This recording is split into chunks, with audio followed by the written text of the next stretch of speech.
Installe compte. Ok, tu check le son?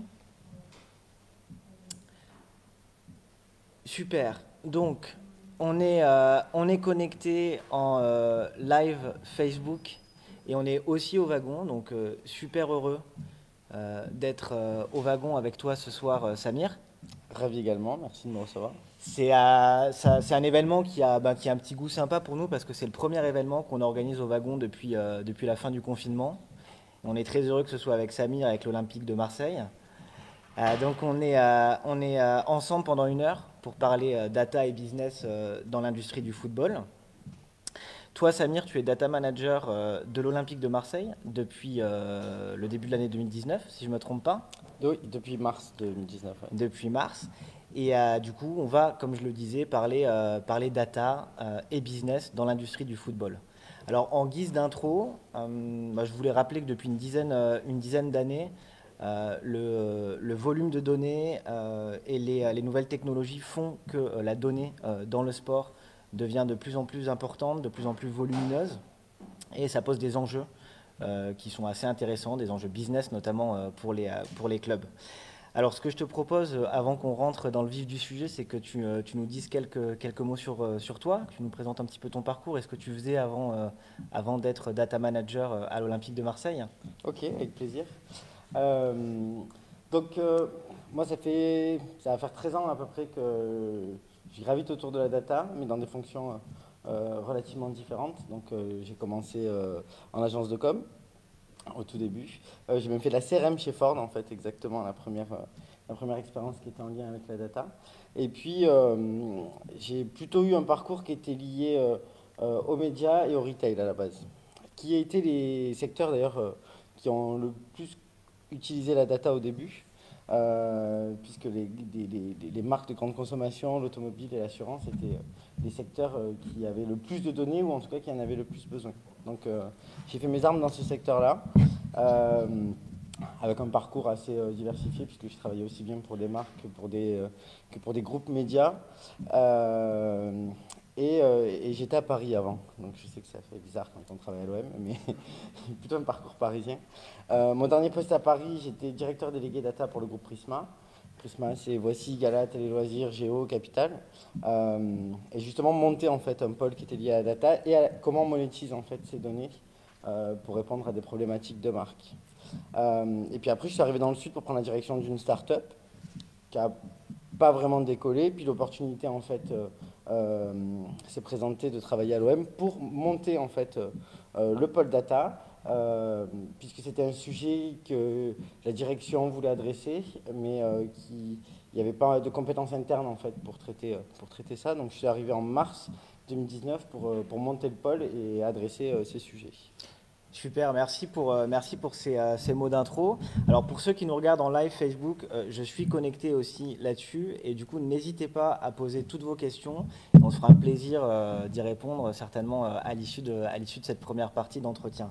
Avant de poursuivre sur les sujets data, donc on est ici au Wagon à Marseille. Comme vous le savez, le Wagon c'est une école dédiée à la tech. On enseigne le développement web et la data science sous des formats intenses, très courts, de 9 semaines. On va lancer notre format bootcamp en data science à Marseille au mois d'octobre. Et c'est aussi une des raisons pour lesquelles on souhaite te recevoir ce soir, pour que tu puisses parler à la communauté tech du wagon de ces sujets data et que ça reste pas que de la théorie, mais qu'on soit vraiment dans des choses hyper pratiques.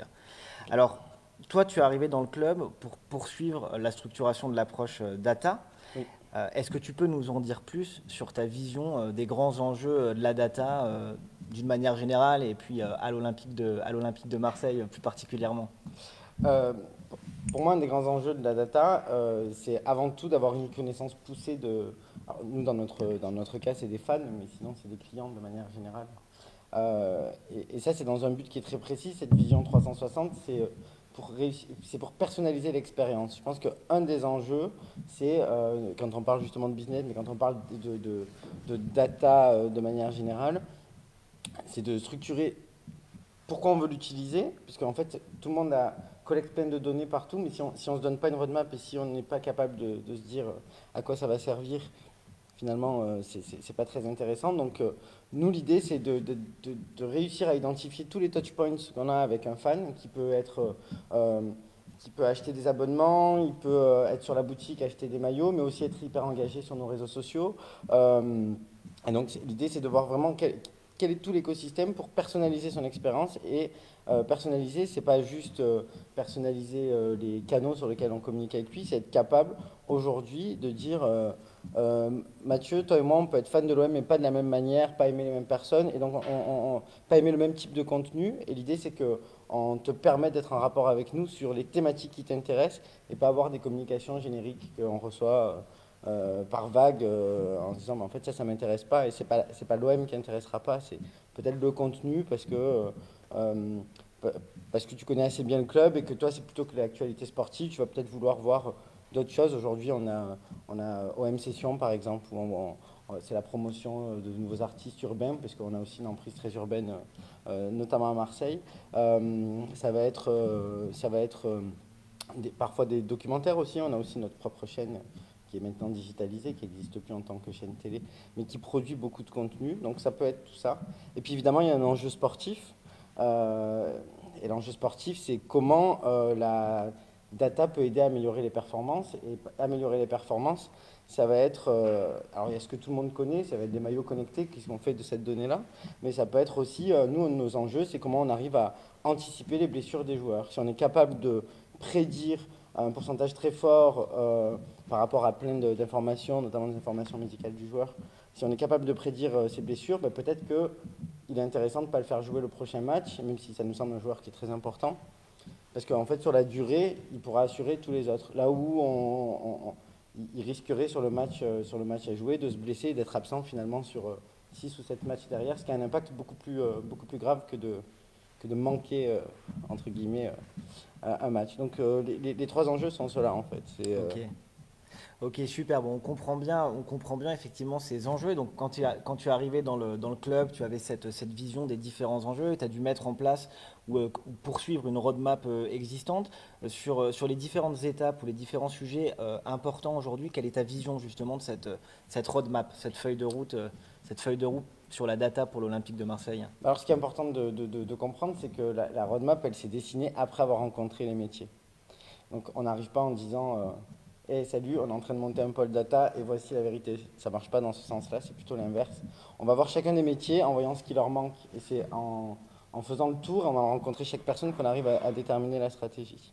Nous, un des enjeux, c'était de dire la data doit être là pour aider à la prise de décision, peu importe le service, peu importe les personnes. Il faut que ça puisse aider tout le monde. Et donc pas être juste là pour le marketing ou juste là pour le sportif. C'est censé être quelque chose qui répond à toutes les problématiques. Et c'est en ayant conscience de ça qu'on a pu penser en fait à la stratégie. Et la stratégie, c'est aussi une stratégie techno, c'est aussi une stratégie de moyens. C'est comme ça qu'on a choisi de travailler avec des partenaires, et on va en parler tout à l'heure. Mais il faut d'abord identifier les problématiques qui sont rencontrées dans l'entreprise pour mettre en place la stratégie. Et pas l'inverse, pas arriver avec des idées préconçues et dire moi j'ai déjà fait de la data dans les médias, ça marchait, donc on applique ça. Non, c'est quelque chose qui est très...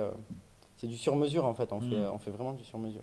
Bon, être à l'écoute, quoi, c'est Être un à maître. l'écoute, c'est la base. On est là. Si, on peut avoir la meilleure stratégie du monde, si derrière, c'est pas utilisé et c'est pas approprié par les équipes, ça marchera pas. Donc même si on a la meilleure techno, les plus grandes innovations, si c'est pas utilisé, on est voué à l'échec. Donc, Ok, du coup, sur ce sujet équipe, c'est un aspect qui nous intéresse particulièrement. Donc, au wagon, notamment dans la formation data science, mais aussi dans la formation dev web, on forme des développeurs web pour le dev et dans la data science des data analystes, donc plutôt des personnes qui s'occupent de la technique.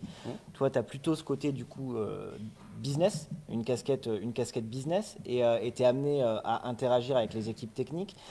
Comment est-ce que ça se passe justement, ces interactions entre la partie business, la partie technique? Est-ce que vous avez mis en place des process particuliers pour fluidifier la communication? En gros, est-ce que tu peux nous en dire un peu plus sur ces interactions entre le business et la technique?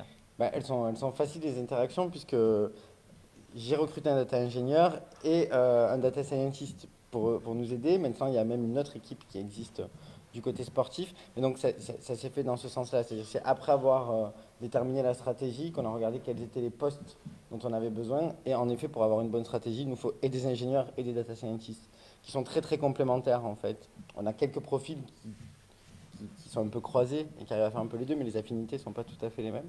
Donc ça se passe très bien puisque ce sont des personnes qui sont arrivées justement pour aider à répondre à cette problématique-là. Ok. Et du coup, sur les data scientists et data engineers, est-ce que tu peux nous parler de ce qu'ils font au quotidien, de la manière dont ils travaillent les différents sujets? Oui. Donc le data ingénieur, il est là pour pour mettre en place en fait l'architecture qui va répondre au mieux à l'ensemble des besoins de l'OM en l'occurrence, mais de manière sécurisée. Nous, on avait des gros enjeux, c'est que la donnée était en silo, donc on avait en fait des bases qui étaient très différenciées, la base e-commerce, la base d'inscrits sur om.fr qui était encore à l'époque om.net. On avait les données de billetterie, les données de contrôle d'accès. Et je disais tout à l'heure, un des enjeux, c'est déjà d'avoir une vision 360 et d'être capable de croiser ces données-là. Donc le data architect, par exemple, dans un cas comme celui-ci, lui, son travail, c'est de faire en sorte que toutes les données arrivent au sein d'un même écosystème. Nous, on a fait le choix de travailler avec AWS et de faire tomber la donnée dans un data lake et ensuite de créer des process sur mesure en fonction des besoins. Le data scientist, lui, est là pour la faire parler, cette donnée. C'est-à-dire qu'une fois qu'elle est dans le data lake et qu'on a mis en place des process, il faut être capable du coup de l'interpréter. Donc il est là pour l'interpréter et créer des algorithmes aussi de prédiction. Une fois qu'on l'a interprété et qu'on a la connaissance, l'idée c'est aussi d'anticiper. Et donc nous, c'est nos sujets aujourd'hui. On travaille beaucoup sur la prédiction. Donc le data scientist est là pour apporter ça. Ok, super. Bah, ça fait un pont parfait sur la question qui suit. Donc, un des enjeux pour tous les clubs de foot professionnels, c'est de réussir à remplir son stade, de réussir à avoir du monde dans les tribunes. Bon, on sait qu'à l'Olympique de Marseille, hein, globalement, on a quand même une belle communauté de supporters, mais il y a du taf derrière. Donc, on a parlé un petit peu de deal management dans les échanges qu'on avait pour préparer cette petite session qu'on partage aujourd'hui avec notre audience. Euh, comment est-ce que tu gères justement ces questions sur le remplissage du stade? Comment est-ce que tu utilises cette data que tu as à ta disposition pour faire en sorte que ces tribunes soient pleines? Alors, c'est un projet qui est encore en cours, hein. On est en train j'espère, lancer l'application à la fin de l'été. Euh, Ça, c'est un bon exemple de comment on travaille en équipe. Il y a des équipes en fait qui sont là, il y a une équipe billetterie qui a l'habitude, qui a 20 ans d'expérience dans le métier, qui détermine les tarifs et qui fait des prévisions. Il y a le contrôle de gestion qui challenge un peu ses prévisions et fait le budget, comme dans n'importe quelle société. Euh, et en fait, ce sont par exemple nos utilisateurs principaux de ce type d'outils. Ça sert à quoi de faire du lead management? Ça sert c'est pas qu'un enjeu purement business en fait, c'est aussi, tout à l'heure je disais, pour moi quelque chose qui est très important, c'est de l'expérience fan, et c'est aussi pour répondre à ça.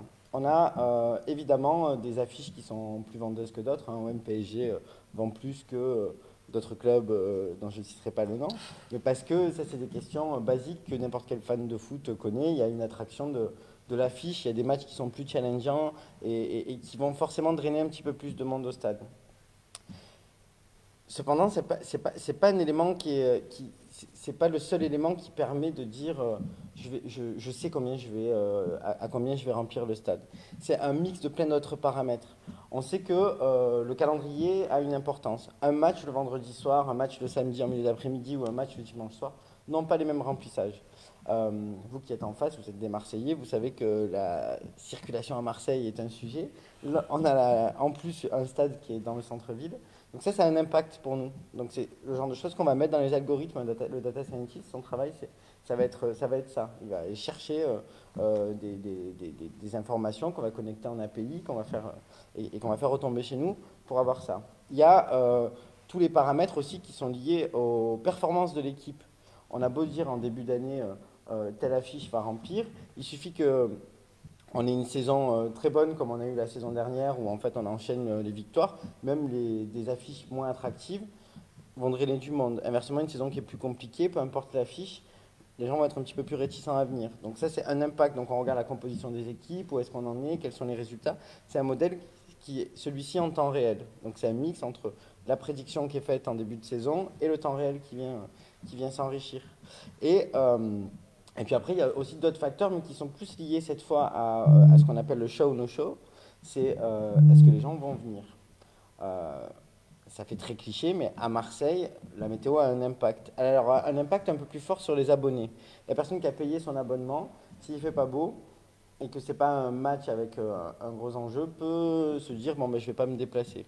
Un peu moins vrai pour des personnes qui achètent un match à la place et qui a un engagement financier un petit peu plus fort.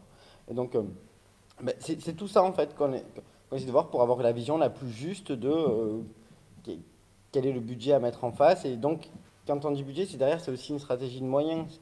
Quels sont les moyens qui vont nous permettre aussi de répondre au mieux à ça. Et un des enjeux du lead management, c'est aussi d'améliorer l'expérience et de se dire, est-ce qu'à un moment, si on sait que le stade il va remplir à 50 000 sur les 67 000 places, est-ce qu'il n'y a pas un intérêt à ouvrir des places plus basses, par exemple, pour avoir du coup une masse plus importante qui améliore l'expérience. On a vraiment une impression d'être dans un stade rempli, quitte à fermer l'eau. C'est des réflexions, hein. Je ne dis pas que c'est forcément ce qu'on va faire. Je vous partage la manière dont sont faites les réflexions sur le sujet. Et donc on se dit, ben voilà, peut-être que ça c'est aussi un moyen d'améliorer l'expérience versus on a des places qui sont ouvertes partout et puis si vous allez au stade régulièrement, parfois ça arrive, il y a certaines tribunes où c'est un petit peu éparpillé, on voit des points de couleur, on se dit, ah, bon ben les personnes au lieu d'être tout en haut, on pourrait peut-être du coup avoir les places un peu moins chères, un petit peu plus basses pour réussir à voilà, améliorer l'expérience, comme je le disais. Donc ça c'est un des enjeux aussi du yield, c'est pas juste c'est pas juste faire de la prévision pour faire de la prévision. On a toujours en tête ça à l'OM, c'est comment le fan on arrive à améliorer son expérience, lui faire plaisir, faire en sorte qu'il revienne et qu'il revienne heureux en fait. Ok, super. Ben, en parlant de ça, on a un super fan de l'OM qui vient d'arriver et qui a l'air d'être super heureux et qui aura certainement plein de bonnes questions à nous poser tout à l'heure. Question data, on précise. Question data, ouais. Ouais, on reste dans le champ de la data et de la tech ce soir. On aborde pas mal de sujets depuis le début, équipe, remplissage des tribunes. Si vous avez des questions aussi entre-temps et que vous avez envie de les poser, hein, vous qui êtes dans la salle ou sur le live Facebook, n'hésitez pas, on peut les prendre au fil de l'eau. En attendant que vous prépariez toutes ces questions dans vos têtes, un autre sujet sur la manière dont tu gères la donnée pour améliorer l'expérience des fans, bah, c'est le sujet de la buvette, hein. C'est un sujet qui est important. On sait qu'on a souvent des coups de chaud et que la mi-temps, bah, on l'attend aussi pour aller à la buvette. Et on sait que ça peut être parfois un peu galère quand on va au stade, ici ou ailleurs, parce que bah, on attend longtemps. Alors on la déguste après, hein, la bière ou le bon jus. Mais comment est-ce que tu fais justement, je sais que tu travailles là-dessus, pour réduire et optimiser ce temps d'attente des supporters à la buvette? La data, c'est pas juste de la base de données, c'est aussi utiliser tout un écosystème qui, via de l'intelligence artificielle ou du machine learning, nous aide aussi à améliorer. En l'occurrence là, c'est ce qu'on appelle la guest experience, qui est un sujet qui est adressé par un pôle dédié carrément à l'OM. Et donc, c'est une question qui est un peu compliquée parce que le temps d'attente en buvette, c'est aussi dû à notre métier. Il y a une mi-temps et donc il y a très peu de temps où il y a tout le monde qui a soif et tout le monde qui veut aller boire en même temps. Donc, le stade a la structure qu'il a et on ne peut pas créer plus de buvettes que celles qu'il y a. Par contre, on s'est aperçu dans les études que certaines buvettes étaient un petit peu délaissées. Donc on est en train de voir comment on peut faire pour estimer en fait le temps d'attente, un peu comme à Disney, hein. On dit hop, là le temps d'attente est celui-ci, et rediriger les personnes en disant mais si vous allez à la buvette qui est à 50 mètres sur votre gauche, vous allez attendre 5 minutes de moins. Et donc ça permet du coup de, de, de, de, de, de, de diffuser le flux et qu'il y ait moins de temps d'attente pour répondre à ça. Et ça se fait comment? Ça se fait. Donc il y a plusieurs technologies. Donc là, c'est des périodes de test. On va voir laquelle on choisit. Il y en a une qui existe, qui est un tapis en fait, et le tapis compte le nombre de personnes qu'il y a. Et à partir de ça, on sait que on va mettre X temps pour servir une personne, et donc ça permet de calculer le temps d'attente. Et il y a une autre technologie qui est peut-être c'est celle sur laquelle on est la plus enclin, on se dit qui est la moins compliquée à mettre en place. C'est tout simplement par de la vidéo. Aujourd'hui, la vidéo peut faire un tas de choses et elle peut également justement dire hop là il y a X personnes, X têtes et donc toujours sur le même principe. Si on met 45 secondes pour servir une personne, ben voilà, on fait le calcul et on sait que la personne qui a à telle distance, elle en a pour 5 minutes, celle qui est là, elle en a pour 10 minutes. Et on est capable d'avertir ça. Le système, il sera un peu différent de celui que vous avez à Disney où vous avez un panneau. Nous, l'idée, c'est que via l'application, il y a une nouvelle application qui va sortir, c'est que via l'application, on puisse informer la personne en fait, directement sur son mobile si elle a téléchargé l'application. En push. Tout à fait. Top. Alors, je propose qu'on parle un petit peu de technique maintenant et de bonnes pratiques data pour les personnes qui nous regardent. Alors, d'abord sur l'architecture, donc tu en as parlé un petit peu sur l'architecture que tu as mise en place pour traiter la donnée, l'analyser et la faire parler pour le business. Est-ce que tu peux nous donner un petit peu les grands schémas et la grande architecture qui existent aujourd'hui dans ce que tu fais, dans ce que tu fais au quotidien? La problématique, comme je l'ai dit tout à l'heure, c'était de répondre à beaucoup de métiers très différents, qui ont une utilisation de la donnée qui n'est pas la même, et donc n'utilisent pas même les mêmes flux de données. Tout ça de manière sécurisée. Il y a un aspect que je n'ai pas encore abordé, mais c'est que l'aspect le plus important de la data, c'est la sécurité de la donnée. C'est comment on s'assure qu'il n'y ait pas de bug possible, comment on s'assure que personne puisse venir se connecter à notre infrastructure. Et quand on est des marques connues, on est aussi plus enclin à être attaqué. C'est quelque chose qui existe, c'est une notion qu'il faut avoir. Donc, le but, c'est d'avoir un univers hyper sécurisé. Donc, pour ça, on a choisi de travailler avec AWS, qui est la branche cloud d'Amazon, et qui a déjà fait ses preuves sur le sujet. Et donc, après, on est parti sur pour moi, pour répondre à ces besoins, c'est-à-dire être agile, aller vite et répondre à l'ensemble des structures, il fallait partir sur un data lake. Le data lake, c'est quoi? C'est que souvent, il y a deux écoles, qui ne devraient pas forcément être deux écoles, mais ça dépend des besoins de l'entreprise. Il y a beaucoup d'entreprises qui se structurent avec des data warehouse directement. Data warehouse, ça veut dire que la donnée, je choisis avant qu'elle rentre dans mes outils, je choisis quelle donnée va rentrer dans les outils. Derrière, elle est processée et puis on en fait un tas de choses en fonction des problématiques. C'est le cas quand on a un outil de gestion commerciale, par exemple. On sait dès le début quelle est la structure et on va dire, bon ben voilà, là, je rentre que cette donnée d'entreprise, que ces informations sur mon contact, je n'ai pas besoin d'autre chose.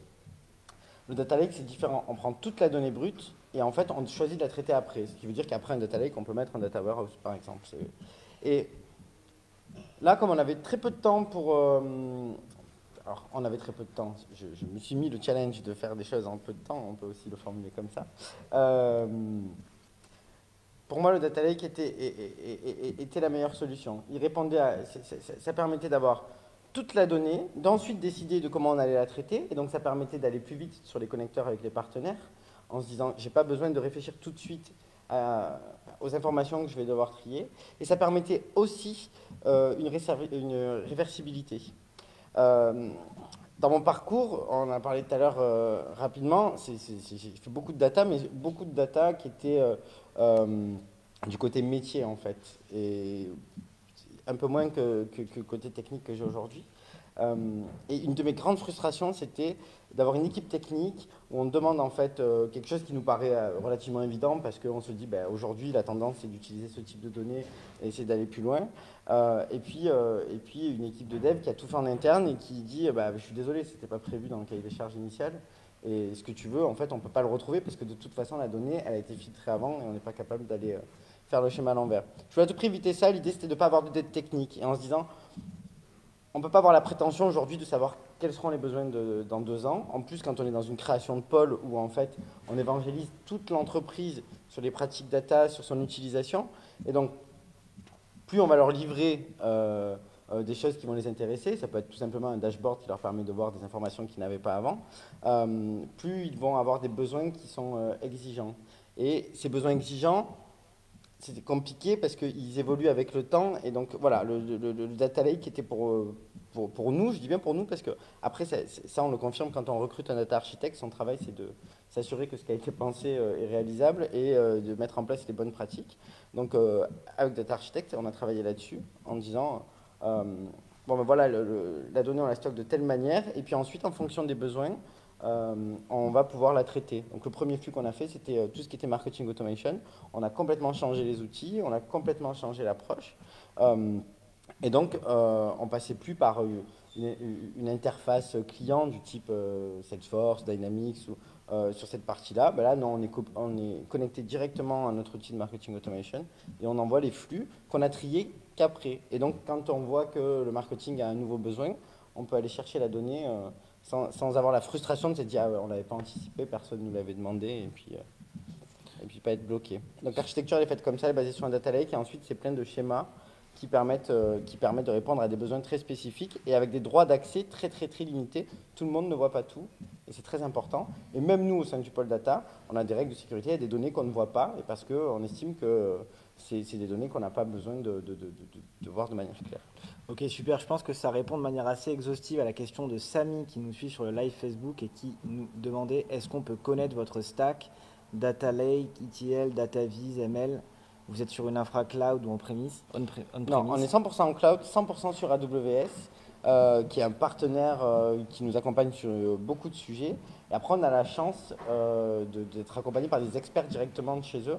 Donc sur ces sujets-là, on ne passe pas par des intégrateurs, on est vraiment en lien avec eux. Donc on a les meilleures pratiques, on est formé sur les derniers outils et dernières évolutions qu'il peut y avoir. Donc 100%, tout est hébergé sur AWS. Et après, on a des partenaires sur la billetterie, on a des partenaires sur l'outil de gestion commerciale. Mais ça crée un écosystème OM où toutes les infos retombent toujours au sein du Data Lake et toujours chez nous. C'est aussi une nouveauté, ça n'existait pas avant le pôle data. Ok, super. Euh, sur une question, on va dire un peu plus méthodo, donc quand on échangeait avant que tu viennes nous voir, tu parlais pas mal d'agilité aussi dans la manière dont tu déroules les projets finalement avec tes équipes. Donc tu as pas mal parlé de réversibilité Mm. tout à l'heure. Est-ce que tu peux faire un petit focus justement sur cette notion d'agilité et sur la manière dont tu l'intègres au quotidien dans tes missions avec tes équipes, hein? Alors après, ça, c'est des visions. Alors c'est marrant parce que tout le monde n'aura pas. Aujourd'hui, l'agilité, c'est un mot qui est un peu à la mode, mais tout le monde ne le vit pas de la même manière. Il y a des équipes techniques qui vont dire non, la roadmap qu'on a mis en place en début de saison, c'est celle-ci, et on reste figé et on ne change rien.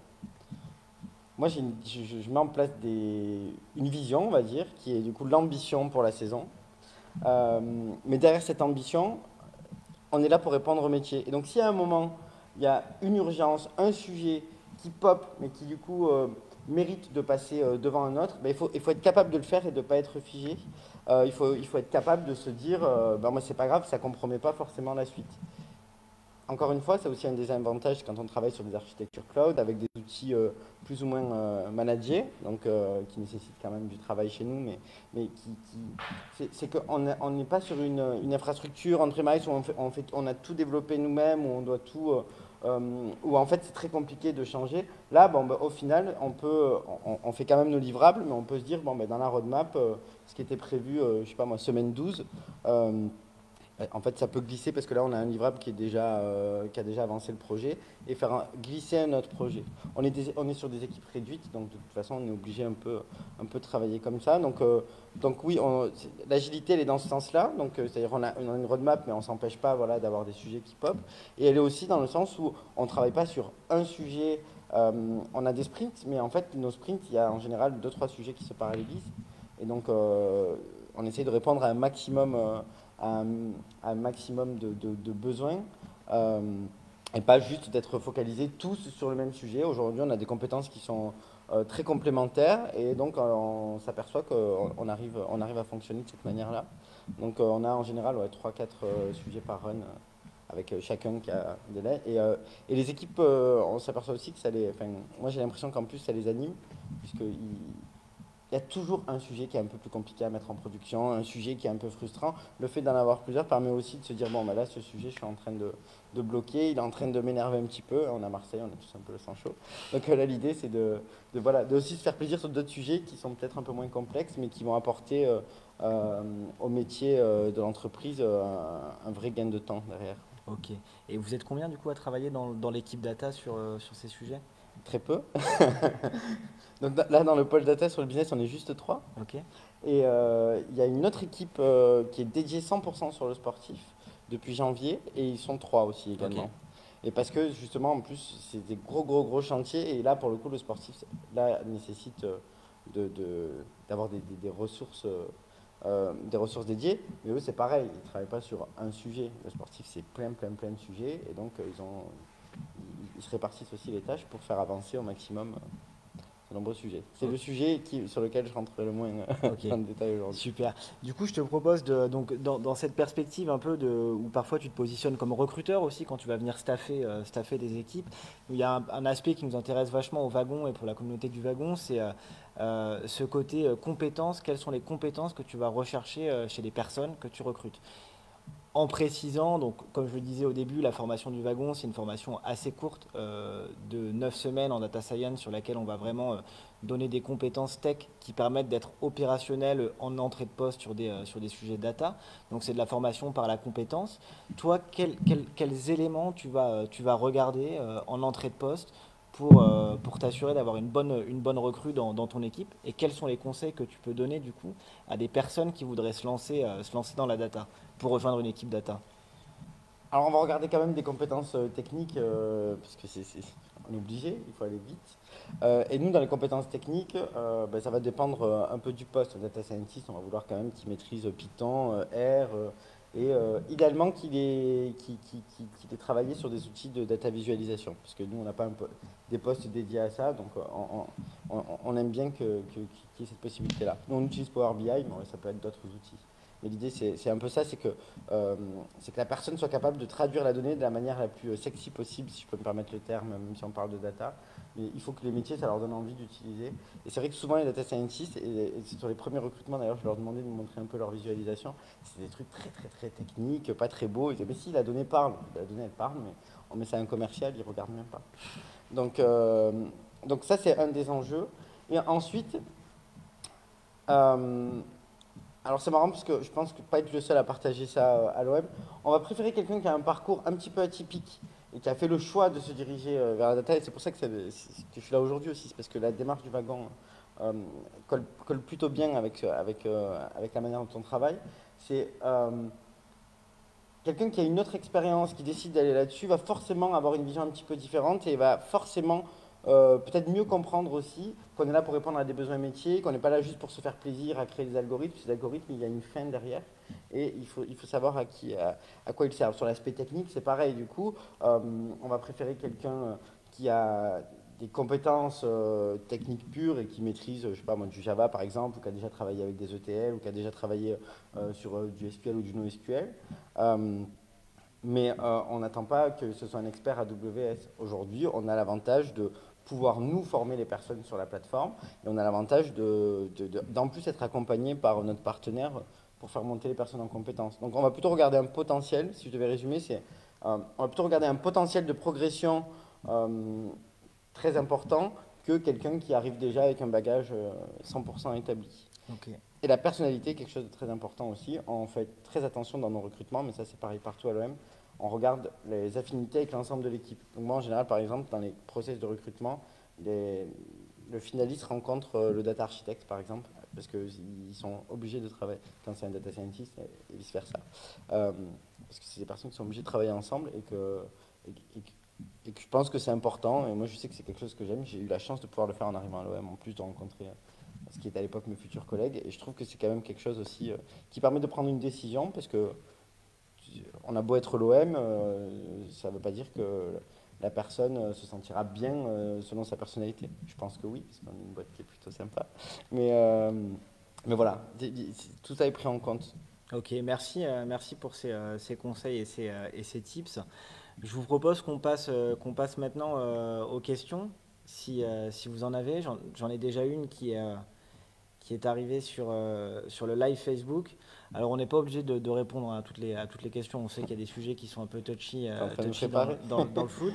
Alors, on a une question sur les transferts. Alors, pas sur les transferts hein, de joueurs en particulier, hein, mais est-ce que donc tu parlais de data dans les performances sportives, notamment pour choisir de faire jouer un joueur sur un match ou de pas nécessairement le faire jouer? C'est un exemple, hein, je ne dis pas que c'est ce qui est fait, et il y a une équipe qui est dédiée, donc je ne dirais pas. Et du coup, la question sur les transferts, c'est est-ce que vous utilisez de la data ou tu peux aussi répondre de manière générique, hein, est-ce que la data est aussi mise au service des choix qui sont faits dans les transferts, hein? Des transferts de quoi? De De joueurs? joueurs, ouais. Euh, Je l'avais dit au début, hein, moi je ne vais pas me prononcer sur, sur le sportif, parce que du coup il y a déjà des responsables qui sont, et je ne voudrais pas parler à leur place. Mais si je peux parler de l'industrie du foot de manière générale, c'est pas sur les transferts hein, que la data elle est importante. La data elle est importante sur ce qu'on appelle le scouting. Le scouting, c'est comment on va détecter des futurs talents. Donc on va plus travailler sur ça. Ok. Sur des transferts, il n'y a pas besoin en fait de le faire en interne, entre guillemets. On peut toujours bien sûr le faire en interne. Mais il y a déjà des données qui existent. La Ligue fournit des données hein, sur les performances des joueurs, sur les performances des matchs. Donc c'est déjà de la donnée qu'on peut trouver. Et ça après, ce sont des discussions dans lesquelles moi je ne suis pas et je n'ai pas la légitimité pour me positionner là-dessus. Donc, mais par contre, sur tout ce qui est potentiel, c'est là où en fait il y a un intérêt. Comment on identifie parmi des jeunes de 15-16 ans lesquels seront les futures stars. Et ça, c'est un enjeu pour l'ensemble des clubs de foot et même pour l'ensemble dans le sport, pour l'ensemble des clubs. Donc aujourd'hui, tout le monde se pose cette question-là et tout le monde essaie de voir ça. Il y a des sports qui sont plus en avance que le foot là-dessus. C'est utilisé en NBA ou à la NFL. Voilà, c'est le genre de choses qu'on regarde. Mais c'est pas sur le transfert de l'équipe professionnelle Ok. qui sont plus évidents finalement. Aujourd'hui, tout est très mesuré sur les joueurs pro. Ok. Super. Des questions? Vas-y, Romain, je t'en prie. Alors j'ai une question du coup orientée business, parce que c'est Merci. travailler, du coup ce sera peut-être facile de répondre. Quel est l'axe sur lequel vous avez travaillé et qui a porté le plus de choses positives ou qui en apportera de très positives?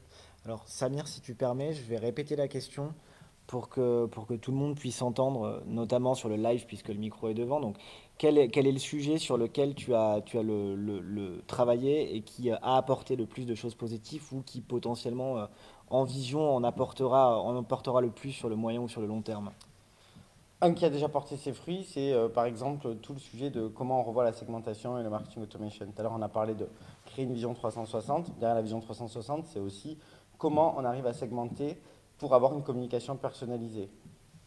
On avait des statistiques qui étaient relativement basses sur tout ce qui est newsletter. C'est-à-dire que tout le monde recevait tout avec une pression plus ou moins maîtrisée. C'est-à-dire que tout le monde avait toujours quelque chose à communiquer et ça allait.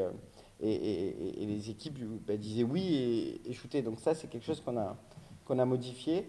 Et donc là, par exemple, sans révéler de chiffres, on sait que les ventes issues du marketing direct, elles sont 4 fois plus importantes qu'elles l'étaient la saison d'avant. Et les taux d'ouverture, là, on les a fait x6, par exemple. Et pareil sur les taux de clics. Donc, d'où l'importance de la data. Belle métrique. Merci, mais c'est pas fini, on va faire encore mieux. Mais voilà, ça c'est un exemple concret sur le business. Et donc sur l'enjeu, sur les prochains enjeux, on parlait tout à l'heure de yield management. On espère aussi que d'avoir des outils de prévision justes permettent aussi d'avoir voilà, ce gain-là, ne serait-ce que du gain de temps, parce que notre travail, certes, quand on dit business, c'est surtout répondre aux métiers administratifs.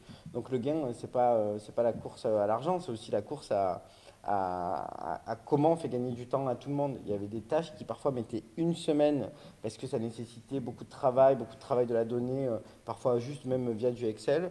Et aujourd'hui, la donnée elle est disponible en live via Power BI dans des dashboards où ils ont juste à cliquer, c'est interactif. Et donc là, on passe de une semaine à 2 secondes. Ça aussi, c'est un gain. C'est un gain. Moi j'avais une question du coup plus à la partie management. Tu as travaillé dans des grosses boîtes, en retail ou même à l'OM où il y a quand même beaucoup de moyens, où il y a un peu d'argent pour financer et surtout beaucoup de données disponibles. C'est le truc le plus compliqué en soi dans le domaine de la data, l'argent des données. Et tu as dit que tu avais aussi une expérience en startup. Comment est-ce que tu mettais justement ton expérience à profit et comment est-ce que dans cette startup tu réussissais à avoir beaucoup de données justement pour faire des bonnes choses? Donc c'est une question intéressante aussi sur les tailles de boîtes, ou notamment sur l'expérience de Samir, qui a plutôt travaillé dans des grands groupes à Paris ou dans des grosses structures comme l'Olympique de Marseille qui réussissent à récupérer de la donnée facilement. Samir, tu as aussi eu une expérience en start-up où tu as nécessairement des moyens moins élevés. Donc comment est-ce que tu as mis justement ton expertise sur le sujet pour faire travailler de la data dans des plus petites structures? C'est compliqué parce qu'il ne faut pas donner des détails trop. Euh, Déjà, moi, j'ai eu la chance d'avoir presque eu que des créations de postes. Donc, finalement, même quand j'étais dans des gros groupes, c'était comme si c'était des startups, en fait. Et chez Prisma, par exemple, on avait une logique qui s'appelait l'intrapreneurship et et on gérait chacun, on avait des BU qu'on gérait comme société. Donc, déjà, ça veut dire aussi qu'on n'arrive pas tout de suite avec une grosse stratégie de moyens. On y va step by step, on arrive à convaincre que ce qu'on est en train de mettre en place, ça apporte des résultats et c'est derrière qu'on arrive à avoir plus de budget. Moi, j'ai une approche qui est très très héroïste, puisque du coup, j'ai toujours fait de la data très en lien avec le business. Donc, c'est bien de se faire plaisir, mais il ne faut pas oublier pourquoi on met en place les stratégies. Euh, donc, peu importe le groupe, de toute façon, je ne suis pas la personne qui arrive et qui dit hey, moi, il me faut 3 millions, on y va. Donc, je cherche plutôt des quick wins. On parlait tout à l'heure du coup du marketing direct. Ça, c'est des choses qui se mettent en place sans avoir besoin de beaucoup de moyens. Il y a des moyens temps homme, mais il n'y a pas beaucoup de moyens financiers à mettre en place derrière. Et donc, dans les startups, ben, ça se passe. Il faut bien maîtriser en fait la communication dans les startups. C'est-à-dire que quand on n'a pas de données, il faut être capable d'aller la chercher. Et aller la chercher, ça veut dire être capable de faire un plan média dans lequel on va mettre en place toute une stratégie d'acquisition. Évidemment, toujours dans des contraintes RGPD légales, et donc du coup on ne fait pas n'importe quoi, on fait bien attention aux partenaires qu'on choisit. Et avec une stratégie qui est de dire, bon, quand on est une startup, souvent on cherche du volume. Moi en général, du coup, j'essaie de trouver le juste milieu entre qualité et volume. Parce que si c'est pour avoir une stratégie, mettre un budget d'acquisition et on dit, tiens là je mets 100 000, je vais mettre 100 000 euros, je vais constituer des bases avec 1 million de personnes, s'il n'y a pas d'engagement derrière, si on ne sait pas les animer, si ce sont en plus des profils qui ont été collectés un peu n'importe comment, entre guillemets, et ça existe encore hein, malgré les règles légales en place, finalement c'est de l'argent qui ne sert à rien. Donc pour ça, ça veut dire qu'il faut piloter aussi euh, la valeur d'un contact. Et la valeur d'un contact, c'est pas que ce qu'il va dépenser dans la startup, c'est aussi est-ce qu'il est vraiment engagé, est-ce que derrière il répond bien aux actions qu'on a à mettre en place. Et donc c'est une autre dimension qui est pas technique cette fois-ci, c'est une dimension de gestionnaire en fait. Il faut derrière regarder la rentabilité tout le temps, pour aller loin. Sinon on peut se faire plaisir, mais ça dure qu'un an et puis derrière il se passe plus rien. Merci Karim. Une question de Saadma qui revient un peu sur la technique, notamment sur le choix d'AWS. Qu'est-ce qui fait la différence selon toi de cette plateforme par rapport à d'autres? Qu'est-ce qui fait la puissance de l'outil pour toi? Alors déjà, ben, ils ont fait leurs preuves. Il faut savoir que AWS ils travaillent déjà avec la Formule 1, ils travaillent avec la NFL, c'est eux qui sont le partenaire principal de la NFL aux États-Unis. Je vous invite d'ailleurs à regarder des cas, si vous tapez AWS NFL sur YouTube, vous allez voir des vidéos qui font fantasmer quand on est dans la data. Ils sont capables aujourd'hui, en temps réel, dans une action, de prédire en fait la future passe, la passe qui a le plus de chances de réussite pour aller sur un touchdown, puisque du coup là on est sur la NFL. C'est dingue, on a l'impression qu'on est sur un jeu vidéo, comme quand vous jouez à FIFA, où tout de suite vous êtes en train de vous éclater. Mais là c'est ça, mais en vrai. donc il y avait aussi un peu ça, c'est-à-dire qu'ils avaient une connaissance du sport de manière générale. Il y a évidemment la donnée, l'aspect sécuritaire, et donc on voulait un partenaire qui soit certifié pour héberger la donnée médicale si à un moment on devait le faire, qui soit agile et à la pointe de la technologie. Aujourd'hui, ils sont leaders là-dessus. Et puis après, il y a un aspect, comme pour le recrutement, on est très sensible en fait aux équipes qu'on a en face et à la confiance qu'on peut avoir avec eux. Nous, aujourd'hui, à AWS, quand on travaille sur des projets, on oublie qu'on est deux sociétés. On travaille ensemble. Ils nous mettent des ressources sur des projets. J'ai dit tout à l'heure, on est des équipes courtes, donc sur des gros projets, on peut avoir des ressources hommes qui sont mises à disposition. Quand je dis homme, c'est homme ou femme, évidemment, c'est pas générique. On a un dialogue qui est hyper intéressant, c'est-à-dire parfois on leur pitch même du coup les futurs sujets sur lesquels on veut travailler et ils nous mettent en relation avec d'autres clients qui ont déjà vécu ça. Donc c'est bien sûr une technologie robuste, mais aussi l'envie de travailler avec les personnes qui sont en face. Ce qui ne veut pas dire qu'on n'avait pas envie de travailler avec les autres personnes, puisqu'on a pitché du coup les plus gros. Hein. Mais ils se sont quand même différenciés là-dessus sur la stratégie de moyens qui était mise en place. On est vraiment accompagné au quotidien tout le temps. Super. Lise?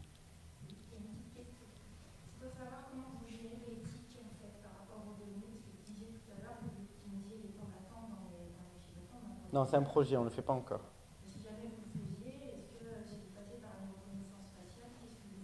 C'est pas une reconnaissance faciale, justement. Mais merci pour la question, parce que c'est important. Je répète juste la question pardon. pour les personnes qui nous suivent. Donc, c'est une question sur data et éthique et comment est-ce qu'on intègre des technos qui ne sont pas en l'occurrence la reconnaissance faciale, mais en tout cas ces sujets-là, comment est-ce que vous les traitez? Nous, on est très sensible de toute façon à la légalité, à tout ce qui est RGPD. On est plusieurs à avoir suivi même les formations pour être aux dernières tendances. Donc, sur ces technos de temps d'attente, on est sur du 100% anonyme et on ne travaille pas sur de la reconnaissance faciale. Ça compte en fait, c'est comme si c'était des barres en fait. Ça compte, ça va capter que c'est un humain et pas un poteau et ça va compter une personne. Mais on n'est pas du tout sur cet aspect de reconnaissance faciale. On n'a aucun intérêt de le faire en plus pour la gestion, pour de la gestion de buvette.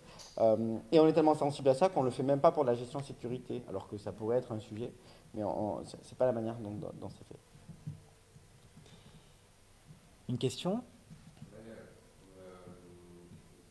parlais de la faible et du fait qu'ils analysent les données depuis longtemps, ça fait 25-30 ans qu'ils s'appuient là-dessus pour faire tas de choses. La Norvège avait fait un euro fantastique aux années 90 avec les données. Et comment t'expliques que l'émergence de ces métiers dans le foot à Marseille, prédominante en France, soit aussi récente que ça? Alors, c'est le sport en France et le foot en France de manière générale. Hein. Ce n'est pas que l'OM. Justement, au contraire, on fait plutôt partie des clubs relativement en avance sur ces sujets. On n'est pas les seuls, hein, c'est le cas aussi, Paris travaille dessus, aussi, mais je réalise que ma voix a baissé en parlant des autres équipes, Paris et Lyon. Non, mais tout le monde se pose des sujets, après de manière très différente, on est structuré de manière différente, mais il y a quelque chose de particulier, c'est-à-dire que c'est aussi tout un mindset en fait. La data de manière globale en France est quelque chose du coup de relativement récent, perçu de manière plus ou moins positive depuis relativement peu de temps. Et puis il y avait aussi des équipes sportives qui estimaient ne pas en voir la nécessité, parce que il faut toujours un cas en fait normalement pour dire du coup hop ça améliore. Et même quand il y a ce cas et qu'il n'est pas dans le pays, il peut y avoir aussi des freins en interne. Et puis et le frein c'est aussi parce que si on n'a pas les personnes qui ont les compétences en interne, parce que ça ne fait pas partie des métiers qui ont été recherchés, se pose aussi tout un aspect de structure et de comment on y va. Donc là je ne saurais pas bien expliquer pourquoi ça fait 3 ans que les directions des clubs se posent la question et que ça et avancent réellement dessus, puisque j'étais pas là et que j'étais dans le retail.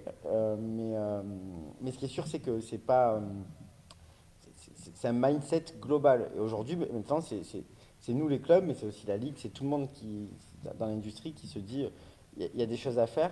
Après, dans les choses à faire, tout à l'heure on parlait d'éthique, il y a justement aussi cet aspect-là. C'est-à-dire que c'est pas parce qu'aujourd'hui beaucoup de choses se passent qu'on ira sur tout. On reste dans un cadre qui n'est pas le même qu'aux États-Unis.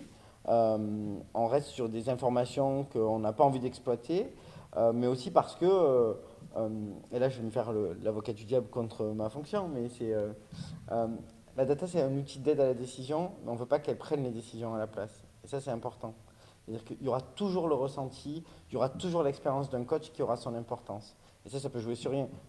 Imaginons, là, parce qu'on parle plutôt de sportif, si vous avez un joueur qui apprend une mauvaise nouvelle parce qu'il y a quelqu'un dans sa famille qui a eu un grave accident, la décision du coach, elle est hyper importante. C'est pas dans l'algorithme, ça. Je sais pas moi que cette personne, elle va aller mal à ce moment-là et que ça peut avoir un impact. Mais c'est un peu dans cet esprit-là, c'est-à-dire que tout ce qu'on fait, pour l'instant, c'est vraiment dans un but d'aider à la décision. L'humain est hyper central et l'expérience du coup des personnes sur chacun de leurs postes est hyper importante. Et je pense que les autres clubs fonctionnent comme ça. Je ne vais pas m'exprimer pour eux, mais je pense qu'il y a vraiment aussi cette notion-là de la donnée et là pour aider les équipes, mais pas pour faire à la place.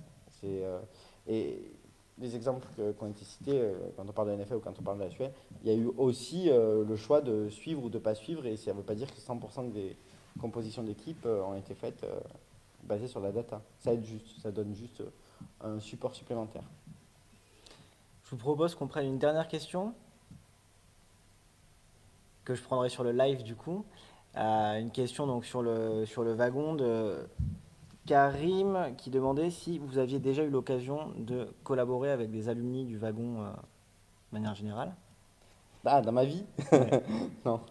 Donc, et je pense aussi avoir la réponse hein, pour l'Olympique de Marseille. Ça n'a pas été le cas. Bon, le wagon, ça fait 6 ou 7 ans qu'on existe, mais en tout cas, les sujets dont on parle aujourd'hui de data, on voit qu'ils sont de plus en plus prégnants. Donc, pour revenir un petit peu sur ces sujets d'événements qu'on lance avec le wagon en lien avec la data à Marseille, merci beaucoup, Samir, d'avoir pu partager ce temps avec nous, ton expérience. Ce sont des sujets qui sont vraiment, encore aujourd'hui, même s'ils sont très présents, des sujets d'avenir. On voit que vous avez plein de sujets sur lesquels vous travaillez. Tu nous as bien exposé ta vision, la roadmap, et c'est le cas dans l'industrie du foot, mais c'est aussi le cas dans plein d'industries. Donc, on vous invite à continuer à creuser ces sujets, à suivre aussi les événements qu'on va lancer au wagon à Marseille, des événements gratuits pour continuer à vous informer et à vous former sur la data pendant toute la période estivale notamment. Et rendez-vous le 5 octobre pour le lancement du premier bootcamp Data Science à Marseille. Il nous reste, Samir, à te dire un grand merci. Merci à toi. Tu étais la première personne aujourd'hui à venir parler en public de data avec nous ici, et on est super content que ce soit l'Olympique de Marseille qui ait eu cette primeur. Ben, merci, on est ravis aussi en tant qu'Olympique de Marseille d'avoir eu cette primeur. C'est que c'est à jamais les premiers, le slogan de l'OM. Donc Exactement. Ça finit parfaitement. Merci Samir et merci à tous et bonne soirée.